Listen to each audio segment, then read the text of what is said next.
is to cut them further still. The indications are all there. They've learned nothing from this crisis and nothing from the last 10 years of failed economic policy. And given the chance, they'll take us back to more of the same. It doesn't have to be like this. And on May the 6th, voters in every part of the country have the chance to send a clear message that they don't want it to be like this. The Labour Party, united under new leadership, can offer a genuine alternative, taking us forward to a better, more secure future, rewarding our key workers, making our public services resilient for the future, protecting family finances so people feel secure and confident to go back out when restrictions lift and grow our economy, backing the businesses of the future with support to help 100,000 new businesses set up over the next 5 years, and harnessing the national spirit that's been so in evidence during this crisis by developing recovery bonds so members of the public can help support the investment in green infrastructure our country so desperately needs, making a cast iron promise to those who've lost their jobs that they won't be abandoned, but will be helped back into decent work, training or education, harnessing the power of government capital investment wisely now to spur on our economy and speed our country towards net zero as quickly as possible, taking a long-term strategic approach to the economy that means we're ready to rise to the challenges and the opportunities of the decade to come. That's what a united, self-confident Labour Party has to offer the country in May this year and in 2024. Let's go and fight for that vision together. Thank you. Thanks so much, Anneliese, for that incredible speech. And I think you're right. I think this pandemic, as difficult as it has been, has shown the very, very best of the Labour Party and the trade union movement, for sure, and shown how much we need each other. Before we kick off the Q&A, I've got a question for you as a young person about youth unemployment, which has risen, I think, to over 1 million people now. That's nearly 1 in 5 young people. What should the government be doing to save and create jobs and prevent a lost generation? Well, thanks very much, Tessa. And you're right that this is an enormous problem. Huge numbers of young people having lost their jobs during this period. Also, many of them who might have been in apprenticeships, losing their apprenticeship as well. And really dire straits for lots and lots of those young people right across the country. And of course, the jobs that so often young people would be likely to move into really under pressure right now. So what needs to be done? Well, far more than is being done right now. And it's an appalling dereliction of duty, to be honest. It makes me very angry, I have to say, because I know the impact that periods of unemployment have on young people. We all know that because we've seen it after previous economic crises. We know that, for example, if a young person spends a long time out of work, then they can see their income going down by above a fifth over their lifetime. Now, that's not just bad for them, it's obviously really bad for our economy as well. It has an impact on the skills they might have into the future. It has an impact on their community and on their family into the future. So we need to grasp the nettle right now. That's why Labour said we need to have that jobs promise. You know, in theory, we have the Kickstart scheme from government, which is meant to be helping young people when they've fallen unemployed. Well, our latest analysis shows it's only about 1 in every 50 long-term young unemployed people who are in a placement under Kickstart. So it's not even scratching the surface barely of this. It's not providing the support those young people need. So we've set out, myself and Johnny Reynolds, our Shadow Secretary of State for Work and Pensions, we set out how you could right now fix that system. You could genuinely promise young people that they would not be spending more than 6 months out of work, education or training. We could deliver it and do that, learning from the best of what's been happening in Wales, from what happened in our country before under a Labour government with the Future Jobs programme then as well. We can do it. The fact the government is not doing it, the Conservatives aren't doing it right now, really does threaten that generation that you were talking about, Tessa, who need our support right now when they're really so much up against it. Absolutely. And we've had quite a few questions come through on the chat as well from young people about unemployment and also about student debt. And there's obviously a huge number of these young people are qualified to degree level and are saddled with huge amounts of student debt, and the issue of complete uncertainty about their future. Do you think this is a sustainable combination?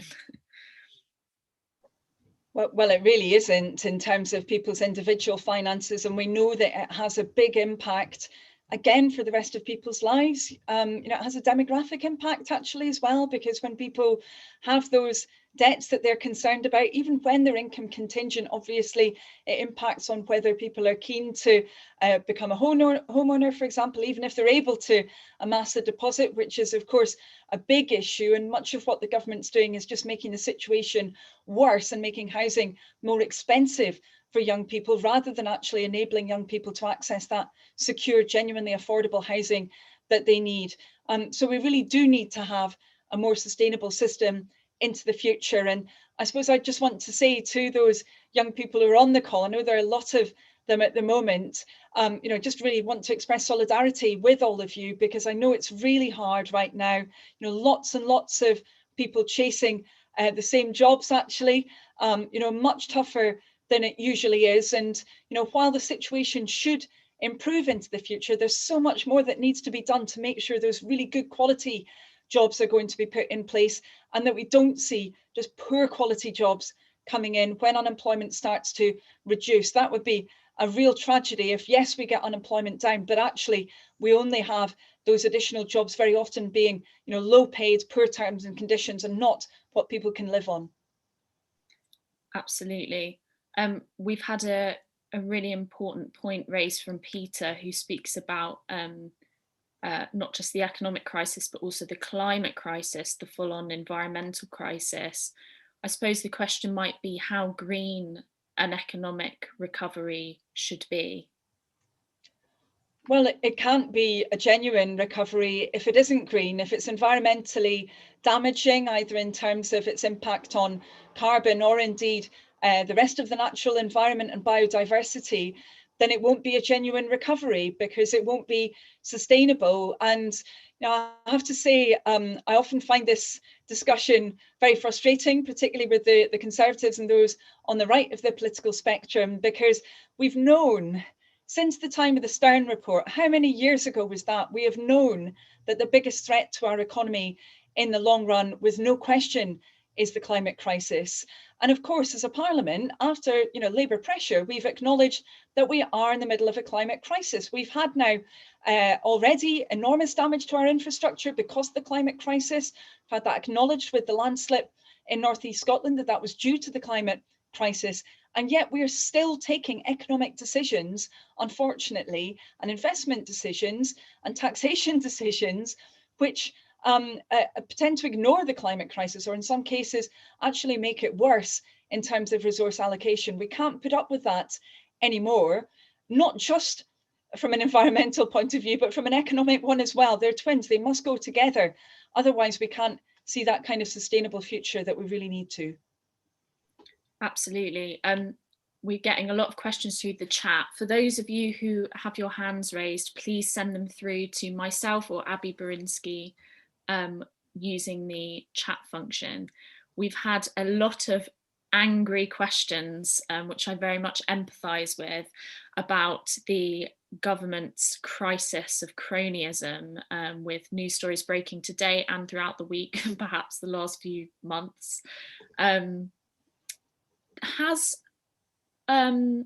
Is austerity only over for friends and donors of the Conservative Party? Well, I mean, that's a very, very good way of putting it, I think, because actually what we've seen during this crisis has been, unprecedented for many, many decades. We really have seen, and the National Audit Office obviously has proven this in the research that they've done, that those with political connections were 10 times more likely to obtain contracts under the Conservative Party's government when it came to the beginnings of the crisis. As you said, Tessa, obviously we've been working as a shadow Treasury team around some of what happened with the lending schemes recently, where it appears that, well, there's very, very big questions to be answered, to put it mildly, around due diligence, political influence, very, very big questions there, and huge numbers of jobs actually threatened. If we're considering the case of Greensill, for example, in the UK steel industry. But I suppose one thing that I think it's really important to highlight always through this is that impact on jobs and indeed on public services as well. Because, as a Labour Party, for a very long time, we've been trying to raise these issues around, contracting practice, waste, mismanagement, lack of transparency. And I think sometimes to a lot of people that can look like an internal political argument, but actually we know what the impact's been. It's not just been about that lack of normal procedures being followed, which can look like quite a kind of dry and academic issue. It's been about both that public money being wasted, but then also if we look at what happened with PPE, it was our nurses who did not have the protective equipment that they needed, who were using bin bags to cover themselves when they were going in to treat COVID patients. That happened because contracting was not delivered effectively, and because we had that ridiculous situation when people who had no experience in this area were being given huge amounts of money by this government. And I just mentioned the case around lending as well, where the impact is that huge numbers of jobs are being threatened, and it's really, really hard to think a proper way through this, given the quite labyrinthine processes that were going on in relation to Greensill. So, there's been a concrete impact of this. I think we as Labour activists, we get very, very angry about it, as we should do. But we've really got to demonstrate the impact that's had in the real world on our public servants and on people who are worried about their jobs. Absolutely. And I have to ask, because you've mentioned nurses and the kind of the PPE scandal, I would call it, what you thought of the 1% pay rise for NHS workers. How did you react to that news? Well, it's an absolute disgrace is the only word for it. But it also, to me, indicates something very fundamental actually about the Conservatives, that they are simply incapable of looking to the long term and what's best for our country in the long term, because the direct impact of that 1% rise has been to reduce the morale of our brilliant healthcare workers massively. They are really upset about it. They're really angry about it. We already had issues with recruitment and retention. They'll just be even worse if they continue with this reduction. Of course, that's also at the time where we've had an NHS not knowing what its future budget would be until, 2 weeks before the start of the financial year? I mean, what kind of an approach to our health service after it's gone through this crisis is that coming from the Conservative government? Really appalling. It just shows that they, again, do not understand either the long-term interests and needs of our public services and indeed of our population, or that connection between health and the economy. Because if you have huge numbers of people who are waiting for hip operations, you have huge numbers of people with long COVID who might not be able to access the treatment that they need. If you don't recognise the need to get a grip on those problems going forward, then you're not doing the best thing for our economy either. Absolutely. We've had an interesting question from Zachary Leather, who asks, he says, the political mood has undeniably shifted towards the politics of place, with the levelling up agenda and concern with regional inequality. How does Labour respond to this and the long-term imbalances in our economy? Well, it's a really important question. And I guess I would say that while some of the rhetoric may have shifted towards that more kind of place-based focus or considering those regional inequalities, it doesn't feel to me like the practice of government has changed and their approach has changed significantly. Actually, what the Conservatives have done around that is to often set up different pots of money, with different towns in particular having to compete against each other to try and get some of that money. Obviously, it means lots and lots of different areas fighting against each other, that they're spending a lot of time drawing up these different plans when they're actually quite unlikely to be getting different forms of support. I mean, I've talked to lots of businesses and other organisations across the country since the budget. Many of them spent huge amounts of time drawing up bids for the Towns Fund, Levelling Up Fund, or indeed to become free ports. They spent a lot of time doing that. We actually saw quite a small number of different areas then receiving either that status or that funding. And it's not been part of their, again, longer term plans for their areas. It's not been joined up with all the other things that those local areas have been working on, you know, whether it's kind of regional transport, whether it's about upskilling across different regional areas, again, supporting young people, creating those new environmentally friendly jobs of the future. It's not been integrated with any of that. And actually, the mechanisms to enable local areas to do that are being stripped away. And again, you know, we particularly see in Wales quite how damaging that could be, because the Welsh government has been really foresighted around this. You know, when they've had European funding, for example, they've always applied strong so-called social value conditions. So around the number of local jobs, the number of local apprenticeships, the extent of upskilling. You know, they've really made sure that money has worked well as much as possible. But actually, the Westminster government is saying, well, with the successor to some of these schemes, they're going to control it. And they're not going to allow those kinds of conditions to be applied. So the Labour approach is very different. You know, we wouldn't be driven by political considerations and kind of rewarding areas that may have been, you know, supportive or whatever, that kind of approach. Instead, we would be saying every area needs to have that longer term support so that we become genuinely a country where regional inequalities are being reduced, where we are pushing areas forward with a longer term approach. That's how we would be doing this. Absolutely. And I think speaking about regional and local inequalities, we have to talk about as well the, you know, the free school meals story that's been was dragged out for a very long time, let's put it that way. Erdal has asked, how would Labour tackle child poverty? Obviously a big priority. Well, a massive priority, and actually over the last 10 years, I believe that the number of children living in poverty has gone up by over 600,000. So yes, over 4 million children living in poverty.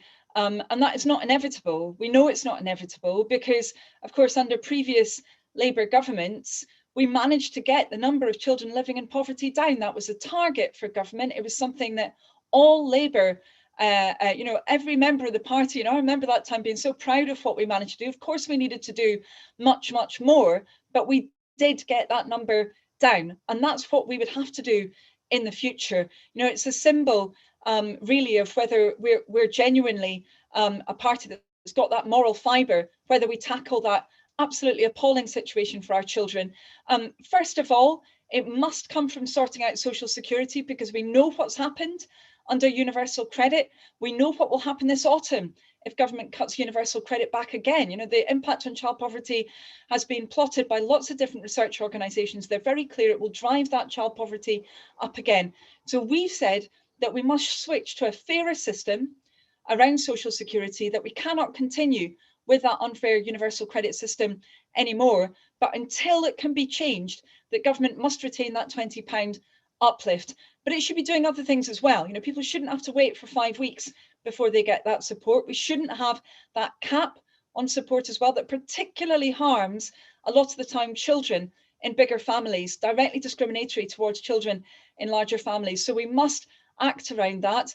We then also, of course, need to act to get families' costs down. That's the other part of this equation, the incredibly high cost of housing compared to people's incomes. We must act on that. We must act on poverty wages and on poor terms and conditions. And Andy MacDonald is leading a task force for the Labour Party, working with the trade unions, setting out how we need to do that. Now, I'm particularly concerned about the impact of this overall on economic demand, of course, when you've got so many people in our country on such low incomes, what that will do to our economy in the long term. And of course, there are many, many other things we need to tackle as well to really drive down child poverty. But you know, it's something that's a a real personal mission for me, I suppose. I mean, I live on a council estate. On the estate where I live, at the school that my kids go to, traditionally up to about half of the kids will have been brought up in poverty. I'm disgusted by that because I see the impact that has on them and their families, and we would face up to it as Labour, and that's going to be a responsibility, I think, for all of us into the future to make sure that we do. Absolutely, and obviously it's worth remembering as well that before the Conservative-led government came in 2010, child poverty was at an all-time low, I believe, and that's just skyrocketed over the last 10 years. We've got another question about families. Research suggests that 1 in 5 mums has lost or quit their job since the pandemic began. Could the government have done more to protect working parents and families during this crisis?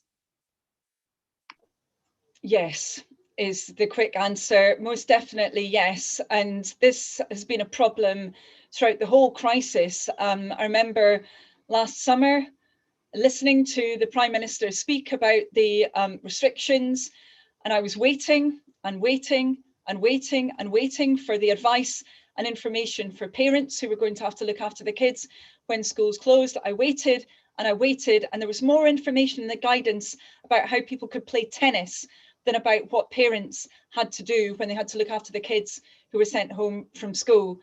Quite frankly, parents, and particularly mothers, obviously most of the time doing the caring, that's the reality of the situation we're in, they have been far too often forgotten by this government and dismissed far too easily.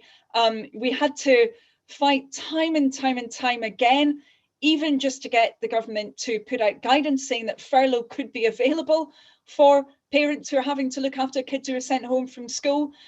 We eventually got them to do it, but it took far too long. It shouldn't just be that it's in the guidance. People should have the right to actually be asking that of their employers, and it should be, the onus should be on the employer to explain why they can't do it, rather than currently the other way around. We've then had to wait for, again, months and months and months to find out whether we could get that isolation payment available for parents if their kids are sent home from school as well, finally provided at the 11th hour, and it took months to get that sorted out. And the impact has been, as the questioner said, a really, really significant reduction in employment for many women, particularly mothers, who just have simply not been able to keep their job going at the same time as having to deal with childcare. But of course, it's also been that impact on many jobs that women have traditionally done, in catering, tourism, hospitality. Quite a number of the new jobs that have been created in social care, for example, have been, in inverted commas, traditionally women's jobs. But of course, then there are all those issues around terms, conditions and pay that Labour's been campaigning on for so long. So, there should have been far more done during this crisis, and into the future, there must be more done really to support women and their economic status into the future. Absolutely. I think we've seen a growth again over the last 10 years of precarious work. How do we strike the balance when we think about the gig economy between services which are useful, which people use, and protecting the jobs, the security and the rights at work for the people who provide those services? How do we strike that balance? Yeah, well, I think it's really important that when we talk about flexibility, for example, we realise that, there is an employee there, even if sometimes they might be described as self-employed. And actually, as we just found out with Uber, that they're not self-employed in the eyes of the courts. But there's that flexibility for the employee and flexibility for the employer. And far too often, flexibility is just for the employer and not the employee. And we were recently looking at this issue, as you'd expect, the Shadow Treasury team, absolutely fundamental to our economic future. And amongst gig workers, the numbers of people who have had to, for example, at 24 hours notice, being told that there wasn't going to be any work for them, or indeed being told that there would be work for them, and therefore they had to drop, childcare plans, family plans, other forms of plans. I think it's about 2/3 of workers describing themselves as gig workers who've had to miss a major family occasion or event because of the nature of their work. Now, this is not necessary in order to deliver innovative, efficient and attractive services and goods. It's not required in order to have those new exciting products and services. We do not need to have that flexibility that's so one-sided, and we've got to tackle it into the future. Labour's really looking very closely at all of this, and we want to draw on people's expertise on it. So, do get in contact with me or indeed with Andy McDonald if this is something you've experienced yourself and you've got ideas about how we can have a more sustainable approach to it into the future, because we cannot continue with a system where so many people are in such precarious work. And we've seen the impact of that during this pandemic. When you've got a quarter of families of UK households who don't even have £100 in the bank, that's not just terrible for them, it's terrible for all of our society, and of course for the public finances as well, because it then means people need support from government. So let's tackle this together. Absolutely. And my background is in the arts, and there's been an awful lot of freelance workers who have really been hung out to dry, have been excluded from government support. I guess, how would an economic recovery, how should it encourage a regrowth of the arts and cultural sectors, and help provide a kind of modern renaissance of art and culture after a really difficult year? I think that's a really critical question, and that renaissance, I think that's a great way of putting it, because actually it underlines both the cultural impact, the impact on well-being, mental health as well of arts and culture, but the economic impact as well. And before this crisis, our creative industries were expanding. They were viewed as critically important for our exports. And of course, they're important for so many other things as well. As I said, culture, well-being, everything else. But fundamentally, and from my point of view as Shadow Chancellor, this is a sector that is absolutely critical for the UK into the future. And we will need to make sure that the right support, targeted support, is there, so that we don't see major losses in that sector into the future, because we don't know exactly what will happen, unfortunately, with the health impacts of this crisis.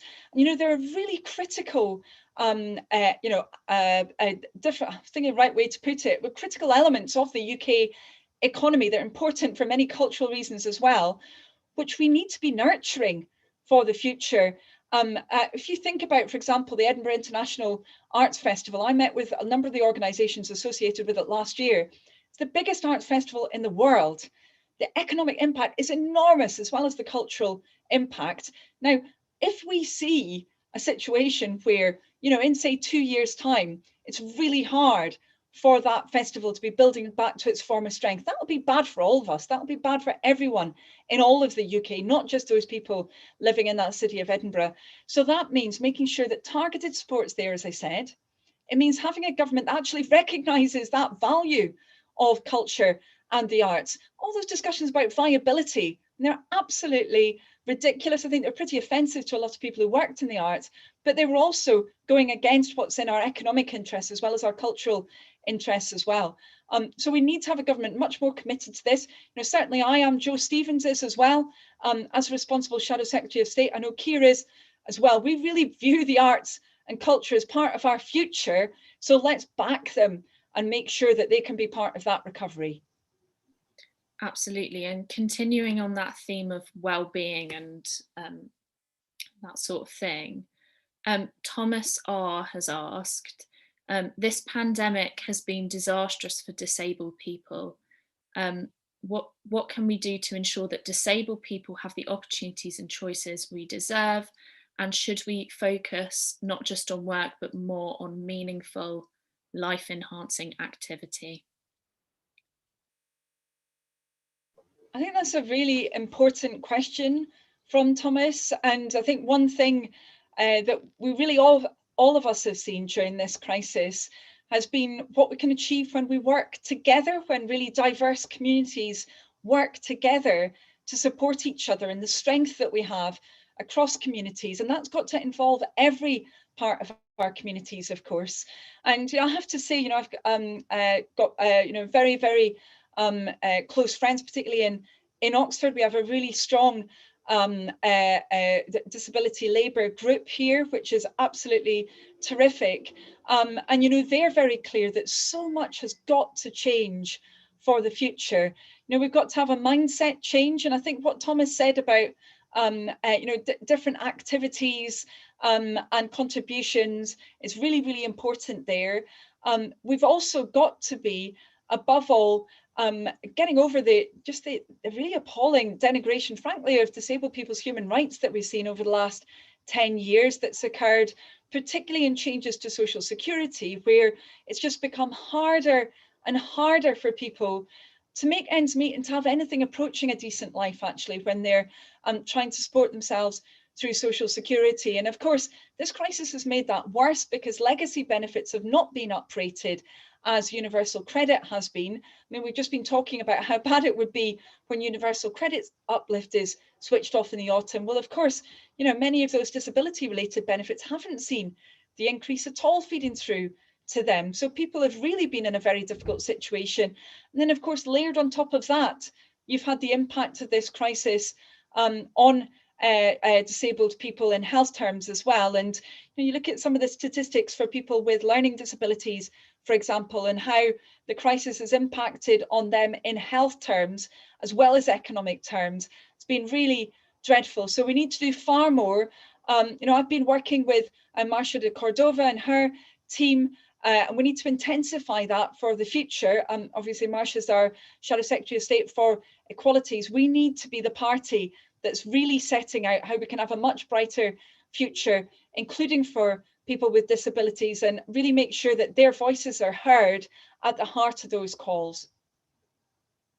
Absolutely. And as we come to our final question now, as this session draws to a sad close, we've had a lot of questions about the Conservatives' botched Brexit deal, the impact this has had on jobs, and also just anecdotally for me, the impact it's had on small businesses. I know a lot of motorbike mechanics who are waiting weeks now for parts to arrive and can't function nearly as smoothly as they used to be able to. How do we build beyond this and repair some of that damage to businesses and jobs? Yeah, I mean, there's an enormous amount that needs to be done, and the current government's approach to the chaos, frankly, that we've seen has been to push back some of the new restrictions coming in and changes coming in, new procedures coming in to the beginning of next year. But the problem is, if you're a small business, you know, like you were intimating, Tessa, and you think, well, okay, we've got a bit more breathing space maybe, but there's still going to be chaos at the beginning of next year, then you're going to be really nervous about, you know, taking on any new employees. You're going to be concerned about the impact of this.